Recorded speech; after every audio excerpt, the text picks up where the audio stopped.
Ulysse va donc raconter son histoire à Alkinoos. C'est pour ça que dans le texte que je vais vous donner ensuite, vous verrez que c'est Ulysse qui est le narrateur. C'est lui qui raconte l'histoire, il va dire « je ». Et il va raconter à Alkinoos tout son voyage depuis son départ de Troie, après avoir gagné la guerre, jusqu'à son arrivée chez Calypso, puisque c'est là qu'on en est rendu au moment où l'histoire commence. Et il faut savoir que quand Ulysse part de Troie, il part en bateau avec tous ses compagnons, ils sont même plusieurs bateaux en fait à partir, puisqu'il a toute une armée avec lui. Sauf qu'à l'époque, on ne pouvait pas traverser la mer aussi facilement qu'aujourd'hui.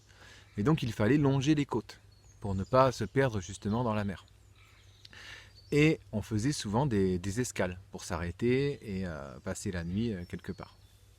Et donc Ulysse et ses compagnons vont s'arrêter dans une cité qui est la cité des Cicones, ou qui connaissent, ça dépend si on le prononce à la française ou à la grecque. Bon, moi je vais dire Cicones.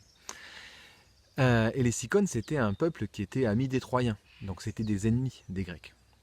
Et quand Ulysse et ses compagnons arrivent dans la cité des Cicones, ils sont tellement fiers d'avoir gagné la guerre, ils sont assez contents d'eux et puis ils ont confiance en eux. Et ils vont mettre à sac la ville, c'est-à-dire qu'ils vont piller la ville et ils vont tuer tous les Cicones qu'ils vont rencontrer. Ils vont tuer les femmes, les enfants, ils n'épargnent personne. C'est assez affreux parce que voilà, on voit qu'ils sont assez cruels en fait, Ulysse et ses compagnons à ce moment-là. Et donc ils mettent à sac la ville, ils pillent tout ce qu'ils peuvent, Ulysse distribue les richesses entre ses compagnons, ils sont bien contents d'eux. Et là Ulysse dit à ses compagnons, bon ben maintenant on repart. Et les compagnons disent, maintenant Ulysse, on va rester ici pour la nuit, on va en profiter, on a bien pillé, on a pris plein de provisions, plein de vin, on va en profiter pour dormir ici. Et là, les compagnons d'Ulysse se mettent à boire du vin, à faire la fête. Et pendant ce temps, il y a des Cicones qui vont chercher du renfort. Et là, les Cicones reviennent et se mettent à attaquer Ulysse et ses compagnons qui sont complètement saouls parce qu'ils ont bu trop de vin. Et donc Ulysse et ses compagnons partent en catastrophe, mais malheureusement, il va y avoir plusieurs des compagnons d'Ulysse qui vont être tués. Donc Ulysse reprend la mer avec ses compagnons, mais il a déjà perdu plusieurs de ses compagnons.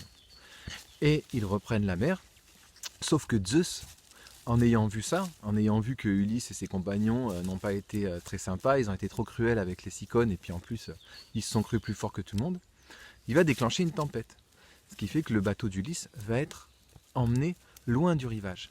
Et c'est à partir de là que l'errance d'Ulysse va commencer, c'est-à-dire qu'il va se retrouver au milieu de la mer, il ne sait plus comment avancer, il va être perdu, et il va devoir s'arrêter sur des îles.